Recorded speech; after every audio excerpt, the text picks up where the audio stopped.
The United States and Iran are both going up the escalation ladder in their attacks on each other, and they both say that they're prepared to go back to all-out war of the sort we saw before the 7th of April. Now, they're not there yet, but the attacks that they've launched so far are looking fairly worrying. Here are the Americans launching attacks, in this case an F-18 from one of the carriers, and missiles from their destroyers, the Arleigh Burke missile-carrying destroyers, very powerful ships. By my calculation, they've got at least 19 of them in the whole operational area. And when we look at the pattern of attacks, some interesting things stand out. President Trump has said that he will go for the bridges and the power plants of Iran. And here is in Kazakhstan, one of the bridges was actually attacked and destroyed, as you can see here.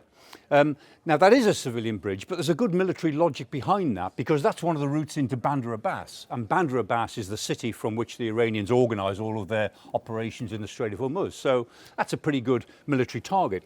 Equally, the Americans have attacked further down the coast at Chabahar, and they've dropped some of the bridges around Chabahar. But also, in this case, they say they've attacked a maritime control tower. There's no reason to disbelieve that. That's clearly a military objective. But in all of the other attacks that we see, there's a couple of things that interest me in particular. One is an attack that the Americans launched on the city of Aran Shah. Aran Shah is a very ancient Iranian city. It's said to be where Alexander the Great brought the dregs of his army from the gates of India to rest in that area, just near the Pakistan border these days. And some IRGC people were killed at Aran Shah. And as a direct result, and as a response to that, the Iranians bombed the Al-Tanf base. They launched attacks on Al-Tanf. Now, Al-Tanf is an American Special Forces base. It's right on the border of 3 countries, but it's actually in Syria. Syria has tried very hard to stay out of this whole war, and that base is inside Syria. So here are the Iranians saying, we don't care, we're going for American bases wherever we see them, even in Syria. That particular attack didn't cause any real damage. It certainly didn't cause any casualties, but it was an earnest of intent. So as we look at what might happen next, the Iranians are prepared to attack Jordan and Kuwait and Bahrain. They've attacked all of those in the last 24 hours, but all of these states in the Gulf. And of course, the Americans, if they do go back to all-out war, can do a great deal of damage to Iran. They could attack Tehran, and they could attack areas anywhere that they like in Iran. They can reach all of those areas. They can hurt Iran. But think about what the Iranians can do. The Iranians could attack all of the desalination plants all the way around the coast of the Gulf. There are hundreds of desalination plants, and those plants are fundamental to the economies of all of the Gulf states.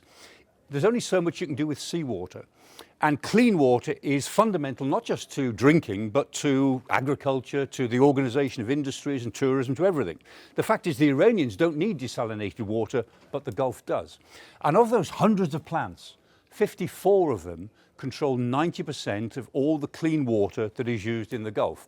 And today, just today, the Iranians attacked a power plant in Kuwait, which was also a desalination plant. And that shows that they're prepared to do it. That's the first thing the Iranians have got if they want to use it. The second thing they've got is the Bab el-Mandeb Strait. The Houthis have already shown a year ago that they can close the Bab el-Mandeb Strait by attacking shipping going through it. They could do that again. They haven't started to do it yet, but they're prepared to. More than that, the Houthis have been working with Al-Shabaab in Somalia. And Al-Shabaab, the jihadist group in Somalia, for a year now have been talking to the Houthis, and the Houthis have supplied them, we know, with drones, particularly with the Samad drone and first-person view drones. They've shown them how to use them. So if Tehran gives the order to the Houthis, and the Houthis work with Al-Shabaab in Somalia, they can make this whole area of the bottom of the Red Sea and part of the Arabian Sea extremely unsafe. They could close the Bab el-Mandeb Strait as well as the Strait of Hormuz. And that is the problem for the United States if they think that they can go back to all-out war. Of course, the United States could cause a great deal of pain to Iran, but the Iranians can cause more pain more quickly to the region and to the global economy. That is a particularly difficult circle to square if you sit in Washington.